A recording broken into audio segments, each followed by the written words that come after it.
So today I'm going to be talking. Ehsan, I can't film with you there, honey. Today's gonna go well.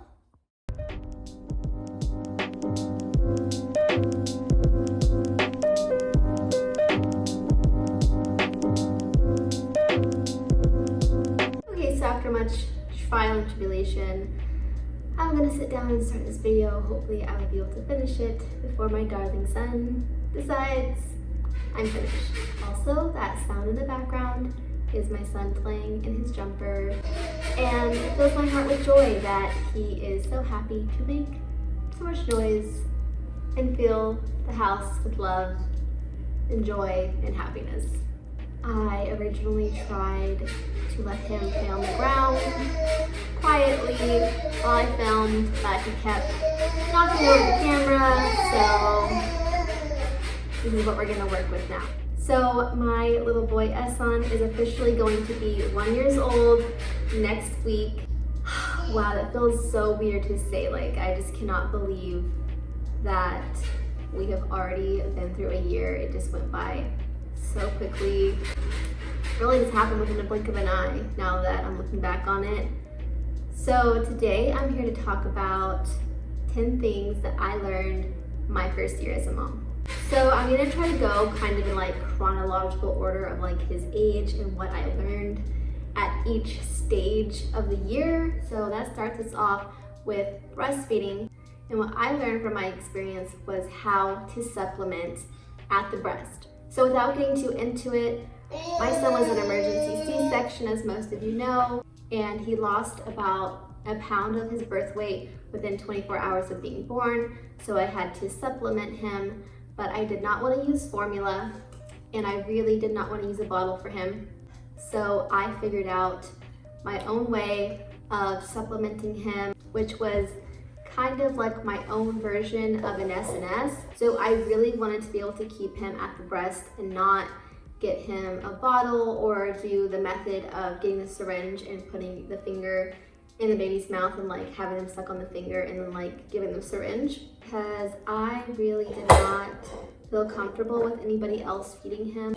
I really felt like I wanted that to be just for me, and it gave me a lot of anxiety and just unease to have other people feed him, even if it was just like 10 mLs in the syringe of his supplement. It made me feel not good, so I tried to avoid it as much as possible. So what I found as my solution was to get the syringe, and while he was nursing, I found a way to actually wedge it perfectly in the cheek of his mouth and get him to take his supplement while he was breastfeeding. So I will say that it was a little bit hard to do and like figure out the exact sweet spot of like how to get it into his mouth, but it was actually a lot better once I got the hang of it, because he would be like tired from nursing. So when you're trying to like nurse and then give the supplement afterwards, they're already full and they're kind of tired when they're newborns like that. So they're gonna be just like falling asleep, and you're gonna have to keep like trying to wake them up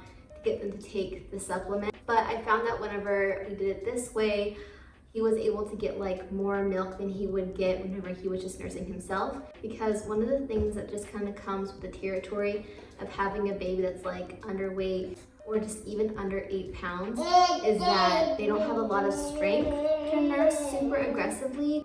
So even if they do nurse really well and they nurse consistently, their suction strength is just not as strong. Even though Ehsan did have a really good latch, but I also realized that this was also a beneficial way of doing it, because I wanted him to use the least amount of calories. This way he was able to get like a little bit of extra milk without having to use extra calories. So in that way, it felt to me like I was able to give him a little bit of a boost rather than like make him have to work. And I also noticed that whenever we were doing the like finger suckling supplement method, he was getting lazier at the breast. He wasn't wanting to suck as aggressively the more we did that kind of supplementing. So I just felt like that wasn't really working for us. And like I said, I would have preferred to keep him at the breast anyways. Got cut off there because my phone died and then I had to put Esson down for a nap. But pretty much what I was saying was that method worked better for me because I had a lot of anxiety issues when it came to being away from Esson, and I liked being able to be like the only one that fed him, and it gave me back my confidence of feeling like I was able to have a little bit more of the experience that I was hoping for. I envisioned in my mind whenever I was pregnant that like I was gonna be able to have a natural birth, and that was taken from me. And then I also didn't suspect to have a baby that was needing to be supplemented, so that was another thing that I had to go through. So just being able to make it a little bit more normal for me by being able to keep him at the breast and still get him supplemented was really reassuring for me. I really wish that somebody would have talked to me about this whenever I was still pregnant. I think that it would have helped me a lot. Even if at the time I was like, oh, I'm not gonna need that. Like while I was pregnant, I was like, oh, I'm not gonna need that. Just being able to like pull that resource back up whenever I did end up needing it would have been really helpful. The second thing that I learned is that your pediatrician might, without meaning to, cause you to have doubts about yourself postpartum. So you would think that your child's pediatrician would be somebody that would like be part of your support group postpartum, somebody that you can turn to for validation, and somebody that makes you feel empowered and makes you feel confident as a new mom. But with my experience, and it might just be because my son was underweight, but I think that made it even more important for me to be able to turn to my pediatrician for validation, simply for the fact that she was the person that we were going to weekly for his checkups, for his weigh-ins, and she was determining whether he still needed to be supplemented or not, and determining how well he was thriving. So for me, at this point, I was working myself so tirelessly. I was barely getting any sleep. I literally felt like if I slacked up at all with his feeding routine, that he was gonna lose all the weight that he gained, and it was gonna be my fault, and all this kind of stuff. So the first time I went into my son's pediatrician was 5 days after he was born. At this point, we already knew that he needed to be supplemented, and we had been kind of supplementing. My milk was coming in kind of slow, but we were still supplementing with everything that I pumped.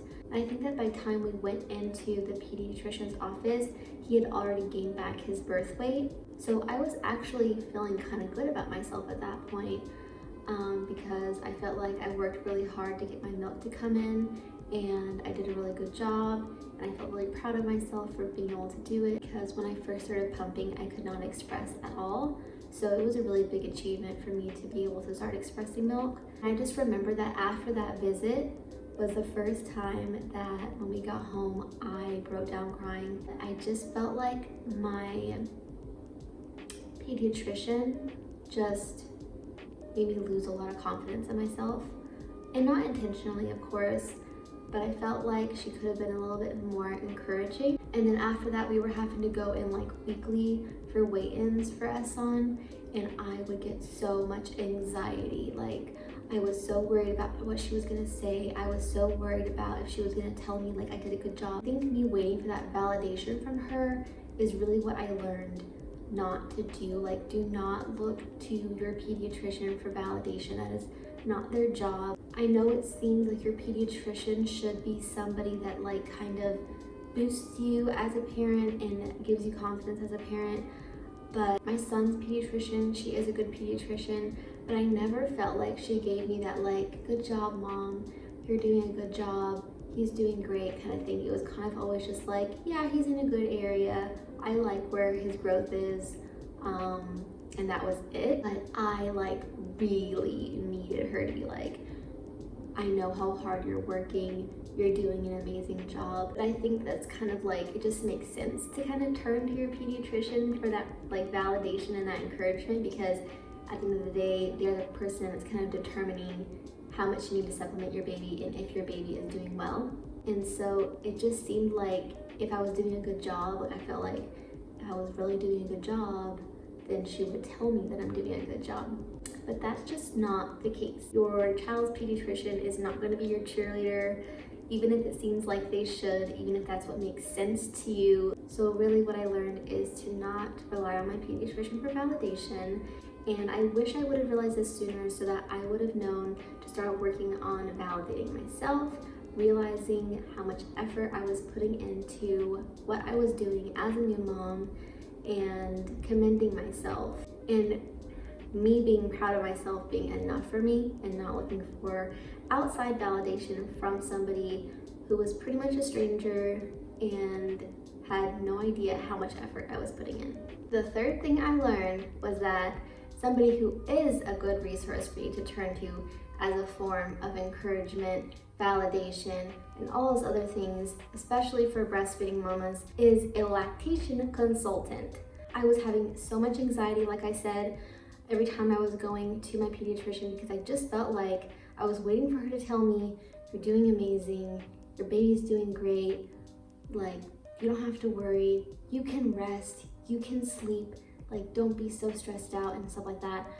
When my son was around 3 weeks and I was having issues with pumping, I was really starting to feel like I lost my milk. Like, I was literally crying, like, every day. Every time I would pump, I was crying, and I was just feeling so hopeless because I could barely express me milk. I went from like being able to express like 4 or 5 ounces in like 5 to 10 minutes to barely being able to get like half an ounce in 30 minutes. So that was very discouraging for me. Finally, whenever I was around 3 weeks postpartum, my mom called a lactation consultant for me, and talking to her really did help to ease some of my fears. And then after that, I made the decision to actually go and meet with a lactation consultant. And while I was there, I pumped while I was there for her to see if there was something going on with the pump or if it was something to do with the phalanges, the wrong fit and whatever. And we kind of were able to like brainstorm and try to figure out what was going on. And I started tearing up while I was talking to her about my experience because she asked me, what's kind of been going on and stuff like that. And just the way she responded to me and listened to me was just like so helpful. But the most helpful thing that she did was she weighed him before and after I nursed him. And that was really when I was like, oh my God, like he's getting a great amount of milk. Before that, I just couldn't believe it because my brain was literally stuck on those numbers on the bottle. In my mind, I was just like so convinced that he was not getting enough milk.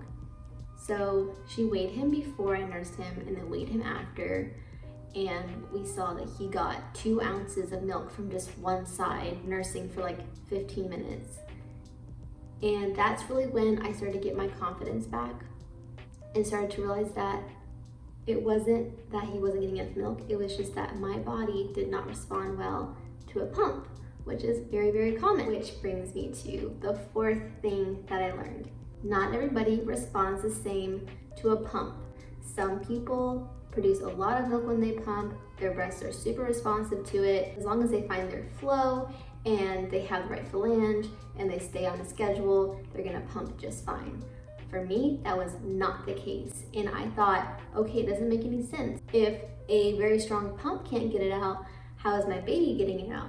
But it's because your baby, that's what your body naturally is inclined to give milk to, not a machine. So it actually makes perfect sense that whenever I was nursing my son, I was relaxed, I wasn't focusing on how much milk was going into the bottle, I was having a lot of skin on skin, oxytocin. So all of these kind of things are stimulating milk production, whereas a pump does not provide any of that. So it's very much like physiological and has to do with the hormones and everything like that that go into breastfeeding. As soon as I learned that, and I was like, it's not that I'm not making milk, it's that my body doesn't like the pump. I had a lot less stress.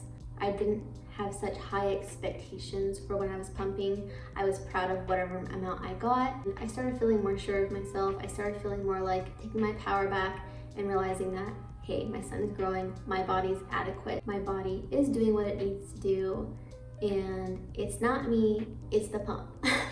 The 5th thing that I learned, and this has to do with breastfeeding because that has been a major part of my first year as a mom is that not everybody gets engorged or like super full of milk. So after my son was 8 pounds, I really started putting the pump away. I felt like it was just more sufficient for my son to be able to get milk directly from me because that's how I produced more milk. I really felt confident with his growth and I felt good with our establishment of breastfeeding. But I still had this doubt in the back of my mind that I wasn't making enough milk because I never felt engorged. I didn't feel like full of milk, but I learned that that's not the case for everyone. Because even to this day, I know that I produce enough milk because my son didn't even really take well to solids until he was like 8 or 9 months, and he was growing perfectly fine. So I know that my body is doing what it needs to do, but my body is just the kind of body that just doesn't get like really full really fast. Doesn't mean that I'm not making a lot of milk. 6th thing that I learned this year is about co-sleeping and bed sharing. So I know that sleep training has a really bad rap and everything, but bed sharing also has a really bad rap. And I feel like the fear that is induced from the time that you're at the hospital is so toxic. Of course, I completely understand why at the hospital they're really like on top of you about bed sharing because I'm sure that they've seen a lot of horror stories, and also they have a liability, like if something happens to the baby on their watch, then they can get sued and all this kind of stuff. I definitely felt like so conflicted whenever I brought my son home because I was so afraid to bed share because of like all the stuff that was happening at the hospital, even though everyone in my family had bed shared. All of my siblings and I bed shared with my parents, and all of my mom friends and my siblings, they bed shared with their kids. So it was really odd to me that actually bed sharing like was such a no-no because it was something that was so normal to me. So I learned that you have to go off of your own instincts, know what kind of sleeper you are, be informed about safe sleep. A lot of people make it seem like you have to have your baby in a separate bed or they're just not safe. Absolutely not safe, no way. But for me, I'm a super light sleeper. I don't move around a lot when I sleep. Once I started feeling more comfortable and I felt a little bit more rested, I think that it was a safe transition for us to make, especially considering that when I first started bed sharing, my mom was in the room. So there was someone there that was awake to kind of be able to like check on the baby or like make sure I didn't move. I think it's definitely one of those things that you have to just assess what would work for you. If you're a super deep sleeper, then obviously bed sharing is not going to be a safe option for you. Definitely a shoe that is not going to fit all, so you have to assess what's going to work for you. For me, I learned that was a better solution for me because I like to check on my son constantly. I like to be able to have my hand rested on him so I can feel his breathing, especially when he was super little. So bed sharing definitely helped me get more rest and peace of mind. Which brings me to the 7th thing that I learned. A lot of people think that if you co-sleep, it's the lazy way or the easy way to sleep, but that is not the case. I've heard so much that, the reason we bed share is because we get so much better sleep and the baby sleeps better. And while I do agree that it gave me a lot of peace of mind to bed share because I like to check on my baby a lot and I like to be able to feel the breathing and all that kind of stuff, my son does not sleep well at night. So bed sharing has definitely not made it easier, but I feel like it's the right thing for me to do. And I feel like it's what makes me the most comfortable as a mom. But bed sharing does not necessarily mean that your baby's gonna sleep well. Which brings me to the 8th thing that I learned. I learned not to use the bouncer for naps. Oh my gosh, I wish I would have realized the downward spiral that it would cause to start using the bouncer for naps. Not only did my son become very dependent on it, I became very dependent on it because I was just so worn out and so tired that I would constantly use it as a clutch because I knew it was an easy way to get him to go to sleep. I would have to sit there for however long he was taking a nap and just bounce him and bounce him and bounce him, so I wasn't able to go take a shower or have time to myself or do anything around the house. I was just literally stuck there on the couch, bouncing him with my feet. I finally cut it out when he was 10 months. I went to my parents' house for a week and I did not bring the bouncer with me, so I had no option, and we like weaned him off of the bouncer. And the main reason why I really don't like using the bouncer is because I much rather would have just rocked him to sleep, because then at least he'd be getting skin on skin, which is like calming for me too. Because being that I wasn't able to bounce him to sleep and then get up and like do my own thing anyways, I was still confined to like staying there and bouncing him. I feel like if I would have just instead like nursed and rocked him to sleep, at least I'd be getting some bonding time. So yeah, I really just say big thumbs down to bouncing baby to sleep. So yeah, the bouncer is banned in my house. The ninth thing that I learned, which I'm still kind of learning this and just figuring it out, is that for the longest time I was blaming myself for my son's sleep habits. But I've now come to realize that it might be some underlying thing that's causing him not to be able to sleep. And the reason I was never able to come to this conclusion before is because I could not openly discuss with my pediatrician about my son's sleep, because anytime I would bring up his sleep, she would always just tell me, do the Ferber method. She would ask me if I was bed sharing, which obviously I would lie, because literally it feels like if you tell your pediatrician that you bed share, they're gonna call CPS on you, or they're just not gonna be understanding or like supportive. So because I was not able to discuss with my pediatrician about my son's sleep habits and what was going on, I suffered for a really long time. But now I learned that there are sleep consultants, and there are specifically sleep consultants that are not for Ferber cry it out method. Because prior to this, it feels like anytime I would go to find resources to be able to help with my son's sleep, I would always just end up running into the Ferber method, which is something that I personally do not want to do with my son, and I personally don't feel like would even work with my son. So yeah, I'm in the process of getting in touch with a sleep consultant and kind of seeing if they can help me figure out what's going on with my son, or if there's something that I can be doing differently to be able to help him to sleep, and we'll just see how it goes. I don't know how it's going to go yet, but I'm hoping it's going to be a positive experience. Since I did have a positive experience with a lactation consultant, I'm hoping this will also give me some guidance and some encouragement and some help with my son's sleep. 10th thing that I learned, which has probably been the hardest experience of motherhood for me, is the toxic masculinity comments that are made towards my son. Oh my gosh, I was not prepared for this. It is so unnerving. I'm a firm believer in helping your kids express their emotions and not invalidating or putting down emotions, and helping them learn effective ways to communicate and being an open communicator. So it is really hard for me whenever my son is like not even a year old, like literally starting from the time he was like 4 or 5 months old, I would hear comments like, be a man, stop crying whenever he would cry. Just hearing those comments really makes me so sad, and it's really hard to navigate how to like shoot those down without offending the other person, which I guess at some point you just have to stop worrying about offending the other person, because it's about the mental health of your child. But it is so toxic, but so normalized to do. So I always knew that like toxic masculinity stemmed from like how we treat our boys from a young age, and like tell them to man up, toughen up, the obsession with them being tough and not crying and all this kind of stuff.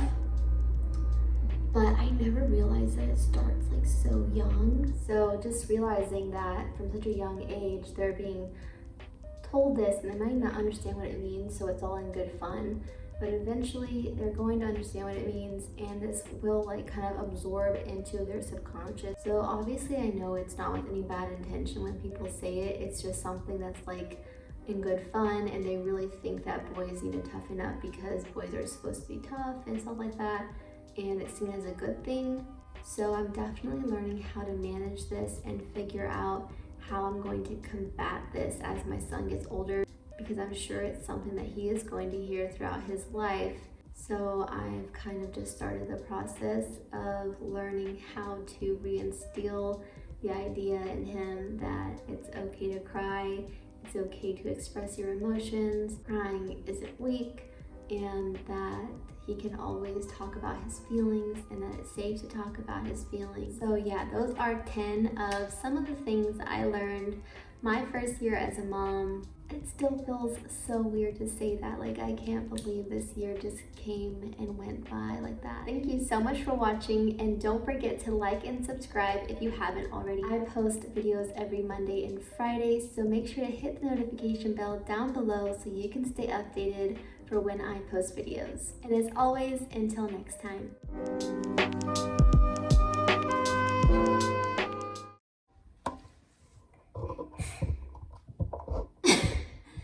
You wanna be in today's video? Yeah, you're the star of the show. Thank you. Thank you so much for your help. I appreciate it. Thank you.